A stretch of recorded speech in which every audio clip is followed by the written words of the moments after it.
नमस्कार, प्रणाम। हम हैं आपके भाई, आपके दोस्त प्रवीण मिश्रा बुलबुल। देखिए, शिक्षा विभाग से अभी एक बड़ी खबर लेकर आ गए हैं। इसके पहले आपको दुर्गा पूजा आज है, विजयादशमी है, उसकी ढेर सारी शुभकामनाएं देते हैं। उसके अलावा 2 अक्टूबर यानी गांधी जयंती, आज बापू जो राष्ट्रपिता हैं उनके जन्मदिन की ढेर सारी शुभकामनाएं। लाल बहादुर शास्त्री जो एक सच्चे देशभक्त थे, मेरे प्रधानमंत्री अपने थे, उनके भी जन्मदिन की ढेर सारी शुभकामनाएं। इसके अलावा आज और भी जितने मेरे दोस्त मित्र, जितने भी भाई बंधु का जन्मदिन है, उनको ढेर सारी शुभकामनाएं। चलिए बिना देर किए शुरू करते हैं आज की खबरों पर। विशेष जो शिक्षा विभाग से ऊहापोह की स्थिति आई हुई है, जो लगातार चर्चा हो रही है कि कल 3 तारीख है और नीतीश सरकार, बिहार के जो यशस्वी मुख्यमंत्री हैं, जो अब तक के सबसे पढ़े लिखे मुख्यमंत्री हैं, नीतीश कुमार जी, उनके अंतिम कैबिनेट की बैठक है। तमाम तैयारियां पूरी कर ली गई हैं। कल 3:30 बजे यह बैठक होनी है, जिसको लेकर तमाम चर्चे हो रहे हैं। अभी जो बातचीत हुई, जो कैबिनेट स्तर के जो मंत्री हैं उनसे बात हुई, सेक्रेटेरिएट से भी, हालांकि छुट्टी के दिन भी तमाम लोगों को बुलाया गया था, कर्मचारियों को बुला के, और फाइलों की जो तैयारी हो रही है उस पर चर्चा हुई। आज जो खबर सामने आ रही है, हालांकि बातें कहीं ना कहीं मुख्यमंत्री जी के ये दिमाग में आई हुई है।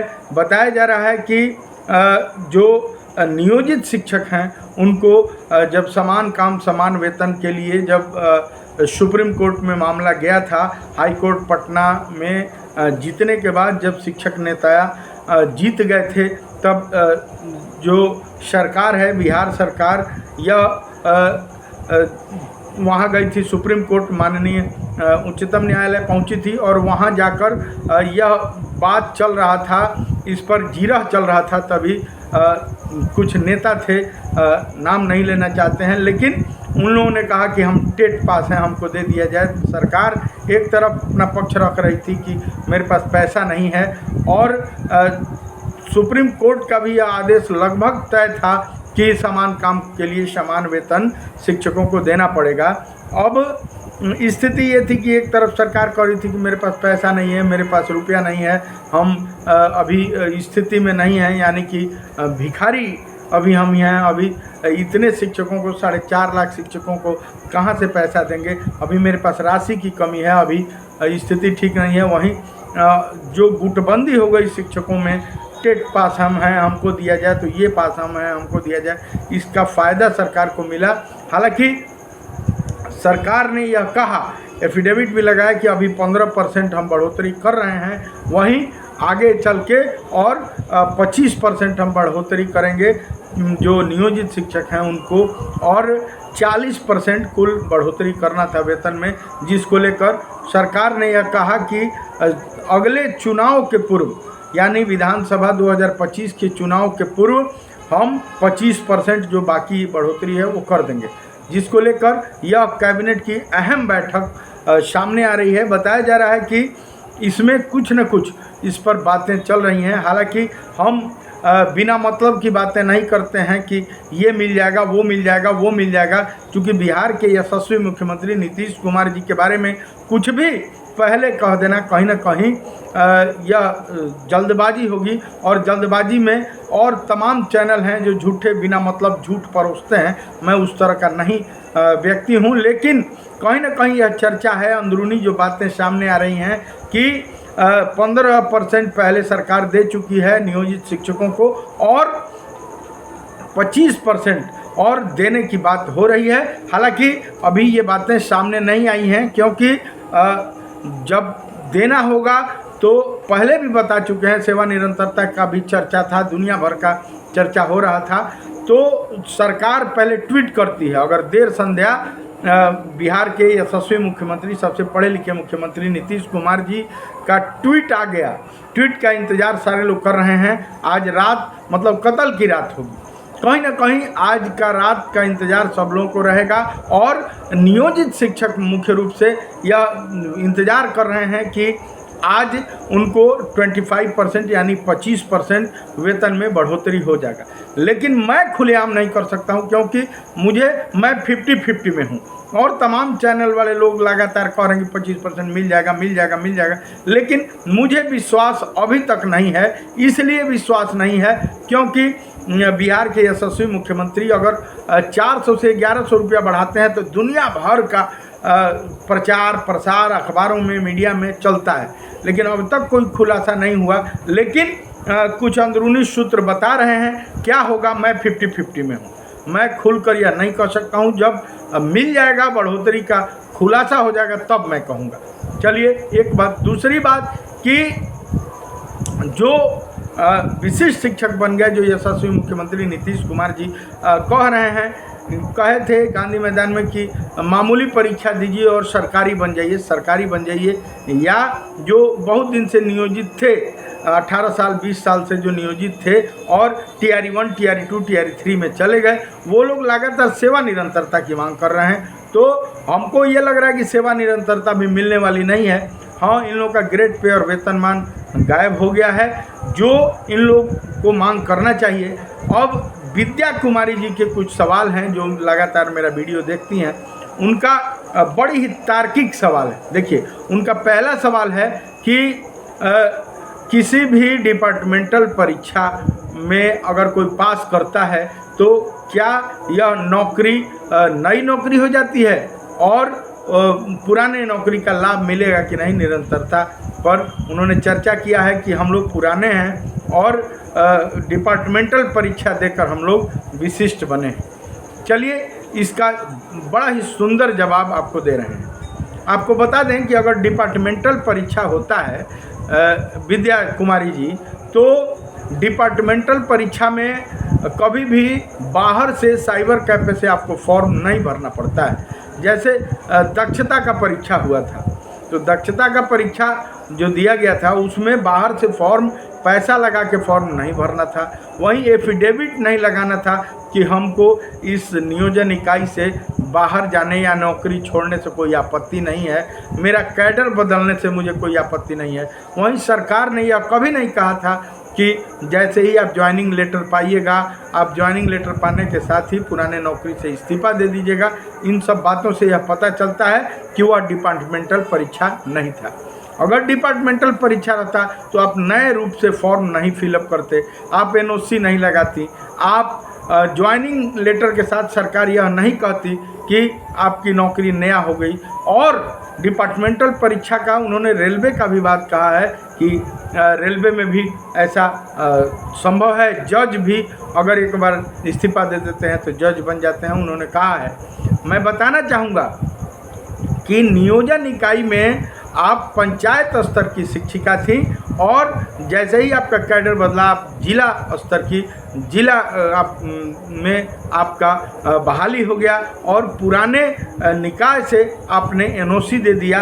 आपने पूर्ण रूप से उससे इस्तीफा देकर और नए कैडर में, भले ही आप उसी स्कूल में हैं, उसी नौकरी में हैं, लेकिन आपके देखने में वो उसी स्कूल में हैं, लेकिन सरकार के देखने में आपका कैडर बदल गया, आपने NOC लगा दिया, आपने एक एक चीज़ आपका बदल गया, आपका प्रान नंबर जनरेट हो गया।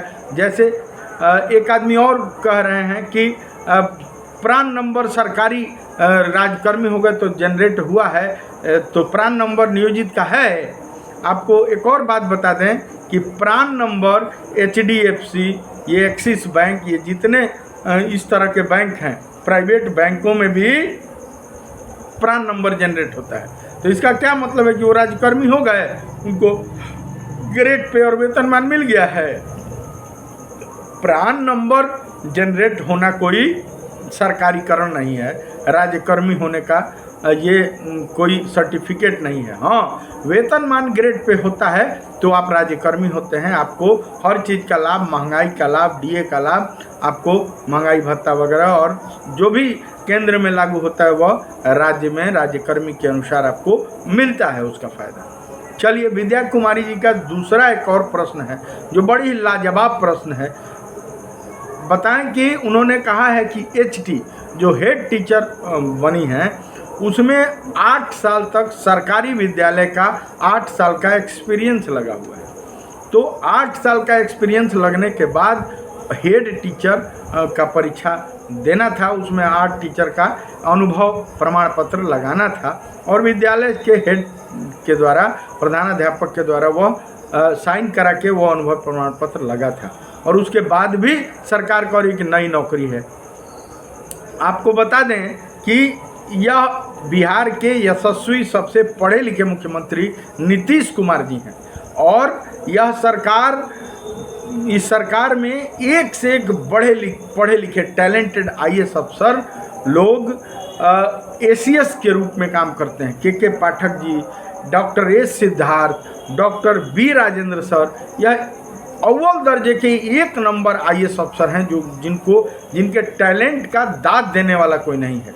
और सरकार यानी बिहार के सबसे तेज मुख्यमंत्री, सबसे 9 बार मुख्यमंत्री रहे मुख्यमंत्री नीतीश कुमार जी के का यह कैबिनेट का जब मुहर जब लगता है उस हिसाब से काम होता है। जैसे पहले 2022 में जो नियमावली बना था हेड टीचर का कि 30,500 मूल वेतन पर इनकी बहाली होगी, लेकिन बीच में जैसे ही के पाठक जी आए, सबसे कानून के जानकार, राज्यपाल से भी वो लड़ गए थे, तमाम कॉलेजों के प्रोफेसर लोगों का उन्होंने वेतन बंद किया था, तो उनको जानकारी थी। उन्होंने यह हेड टीचर का नियमावली बदला और कहा कि नहीं, वो 30,500 जो मूल वेतन था उसको रद्द कर दिया जाता है और 25,000 ही प्राइमरी में मूल वेतन रहेगा। अब आपके प्रश्न के उत्तर पर आते हैं। आपने कहा है कि 8 साल का एक्सपीरियंस जो लगाया गया है, तो उसके बाद यह हम लोगों ने परीक्षा दिया है। तो यह बात तो सही है कि सरकारी स्कूल में 8 साल का एक्सपीरियंस आप लगा के और बीपीएससी से बहाल होकर आप आई हैं, लेकिन यह सरकार ने, जो आईएएस अफसर ने जो नियमावली बनाई, जो के पाठक जी ने नियमावली बनाई है कि उसमें ग्रेड पे और वेतनमान नहीं रहेगा, तो आप समझ लीजिए कि प्राइमरी में है तो 25,000 पर आपको मूल वेतन देकर फिक्सेशन कर दिया गया और उसमें किसी भी प्रकार का कोई भी एक रत्ती भी वहाँ हाथ रखने का जगह नहीं है।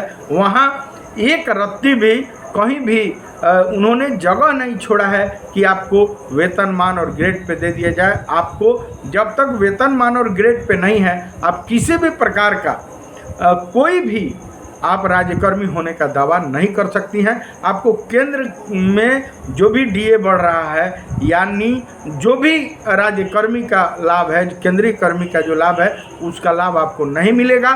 जो उस नियमावली का निर्माण करता है वह इतना जानकार, इतने पुख्ता आदमी थे के पाठक जी, जो रत्ती भर जगह नहीं छोड़े। आप ना केस कर सकती हैं, ना किसी भी प्रकार का संघ बना सकती हैं, ना किसी भी प्रकार का विरोध कर सकती हैं, सरकार के विरोध में ना कुछ बोल सकती हैं, ना कोर्ट जा सकती हैं। नियमावली में ही सब कुछ बना दिया गया है। कहने का अर्थ यह है कि जो सर कहें, जो मालिक कहें, जो नियमावली निर्माणकर्ता कहें वही सही, बाकी सब कुछ गलत, सब कुछ गलत। इसीलिए हम बोलते हैं बार बार कि यह बिहार के अब तक के सब